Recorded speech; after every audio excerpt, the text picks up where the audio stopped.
ओम नमः शिवाय भक्तों, कैसे हो आप सभी। उम्मीद करती हूँ सभी अच्छे होंगे, स्वस्थ होंगे, मस्त होंगे। आज मैं लेके आई हूँ सोमवार व्रत कथा। अगर आप हमारे कथा में नए हो तो जल्दी से आप हमारे चैनल को सब्सक्राइब कीजिएगा और कथा पसंद आए तो ज़्यादा से ज़्यादा लाइक कीजिएगा और शेयर कीजिएगा। एक समय की बात है कि एक साहूकार एक गांव में रहता था। उसको किसी प्रकार का दुख नहीं था, धन ऐश्वर्य से वह परिपूर्ण था। लेकिन उसको एक दुख था। किस बात का दुख था? कि उसको कोई पुत्र नहीं था। इसी चिंता में वह दिन रात रहता था। एक दिन क्या होता है कि महादेव जी से माँ पार्वती कहती है कि आपका ये साहूकार अन्य भक्त है और सदैव आपकी पूजा और व्रत करता है। इसको अगर किसी प्रकार का दुख है तो उसको आपको दूर करना चाहिए। ऐसा माँ पार्वती ने शिवजी महाराज से कहा।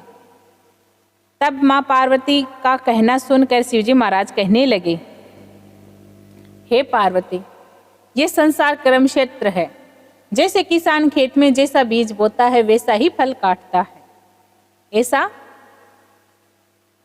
महादेव ने माँ पार्वती से कहा। फिर महादेव ने कहा, हे पार्वती, इसके कोई पुत्र नहीं है। इसी चिंता में ये अति दुखी रहता है दिन रात। फिर माँ पार्वती कहती है, यदि इसके पुत्र नहीं है तो महादेव जी आप इसे दे दीजिए। फिर माँ पार्वती के कहने पर महादेव जी ने प्रसन्न होकर साहूकार को पुत्र का वर दिया और कहा कि ये केवल 12 वर्ष ही जीवित रहेगा, उसके बाद में वह मृत्यु को प्राप्त हो जाएगा। ऐसा कहा। उस समय वह साहूकार सुन रहा था। अब भी क्या होता है कि महादेव जी तो कैलाश पर चले गए और वह साहूकार वहीं पर रहकर सारी बातें सुन रहा था। फिर घर गया और फिर क्या होता है कि 10वें महीने में उसके घर में पुत्र का जन्म होता है।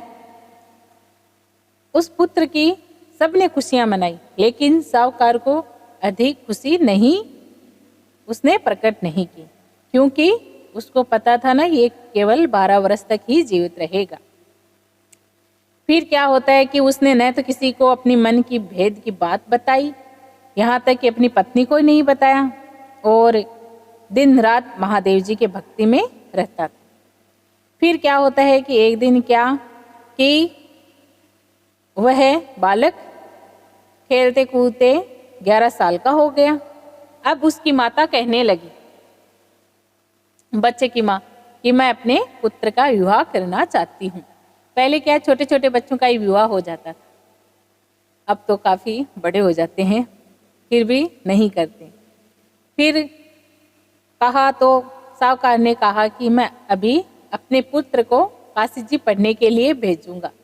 ऐसा कहकर बात टाली साहूकार ने, क्योंकि साहूकार को सारी बात पता थी, इसीलिए वह अपने बालक को काशी जी पढ़ने भेज दिया और अपने साले को बुलाकर उसके साथ बहुत सा धन देखकर कहा कि तुम जहाँ भी जाओ यज्ञ करते और ब्राह्मणों को भोजन कराते जाना। अब साहूकार की बात सुनकर मामा भांजा जाते जाते रास्ते में जिस स्थान पर भी रुकते वहाँ प्याऊ लगाते और ब्राह्मणों को भोजन कराते, यथाशक्ति दक्षिणा देते और यज्ञ करते करते जा रहे थे। एक गांव में वहाँ उन दोनों को रुकना पड़ा। तो वहाँ क्या हो रहा था सुनो। वहाँ पर एक सेठ का लड़का आया हुआ था और उसका विवाह था।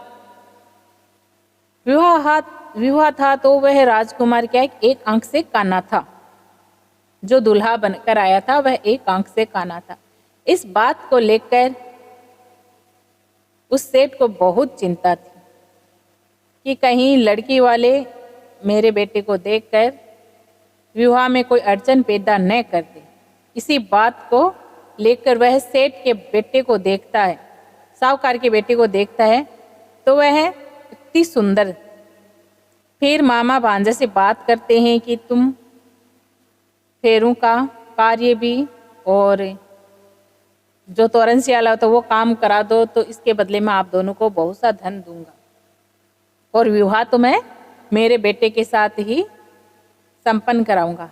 ऐसा उन्होंने स्वीकार कर लिया मामा भांजे ने। और दरवाजे के सामने वो तोरण बंदार मंगाते हैं, वो फेरों का काम सारा हो गया।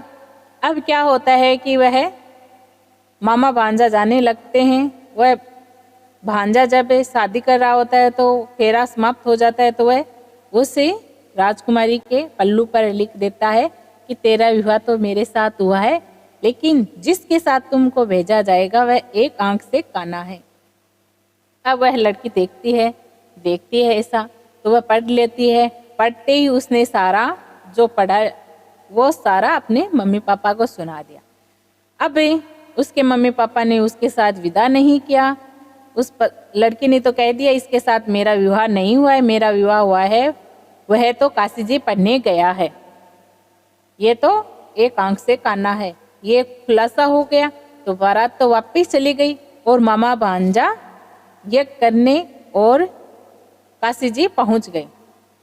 अब काशी जी में नहा धोकर उन्होंने पाठ करके यज्ञ आरंभ कर दिया महादेव जी का नाम लेकर। अब क्या होता है कि उस बालक को 12वीं साल लग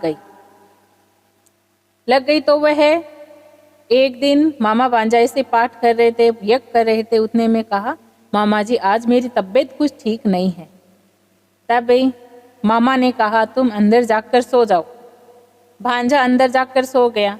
थोड़ी देर में उसके प्राण निकल गए, क्योंकि उसको 12 साल का ही जीवन वरदान मिला था, इसी कारण तो वह मृत्यु को प्राप्त हो गया। अब थोड़े दिनों में क्या होता है कि थोड़ी देर में संयोगवश वहां की ओर माँ पार्वती और महादेव जी गुजर रहे थे। तब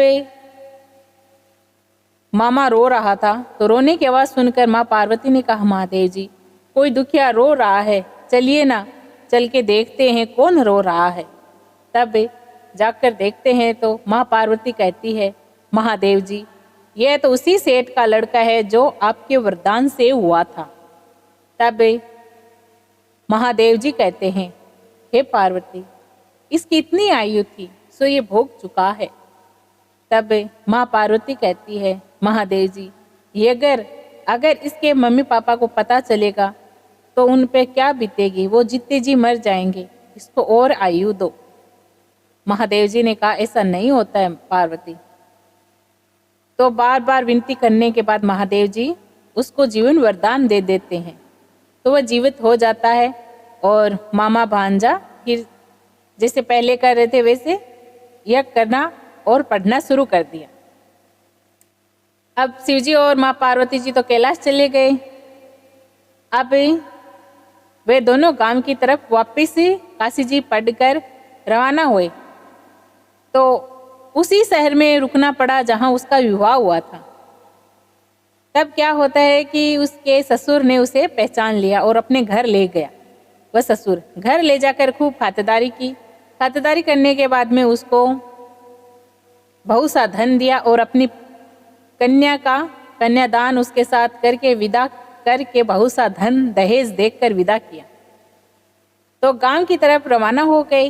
अब मामा कहने लगा कि मैं पहले घर जाकर खबर कर आता हूँ ताकि बहू की अच्छे से आरती उतारी जाए, अच्छा से स्वागत हो, इसी लिए वह पहले घर जाता है। तो अपने जीजी को कहते हैं कि आपका बालक आ रहा है। तब वे दोनों छत पर बैठे रहते हैं, ये प्रण कर रखे कि अगर हमारा पुत्र सकुशल लौट आया तो हम नीचे उतर जाएंगे, नहीं तो छत से गिरकर अपने प्राण दे देंगे। ऐसा उन्होंने मन में सोच रखा था, प्रण कर रखा था। हाँ, फिर क्या होता है कि मामा आता है और सारी बात कहते हैं तो उनको विश्वास बिल्कुल भी नहीं होता है। फिर शपथ पूर्वक मामा कहता है तो उन्होंने मामा की बात पर विश्वास किया और देखते इतने खुश हो गए कि खुशी का कोई ठिकाना नहीं रहा। तो बेटे की और बहू की अच्छे से आरती उतारी।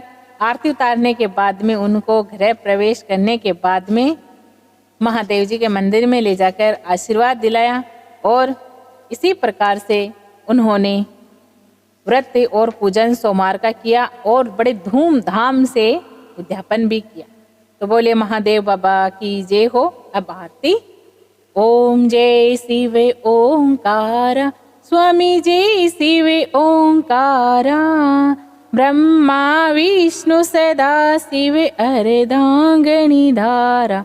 ओम जय शिव ओंकारा, एकानन चतुरानन पंचानन राजे, हंसानन गरुड़ासन वृक्षवाहन साजे।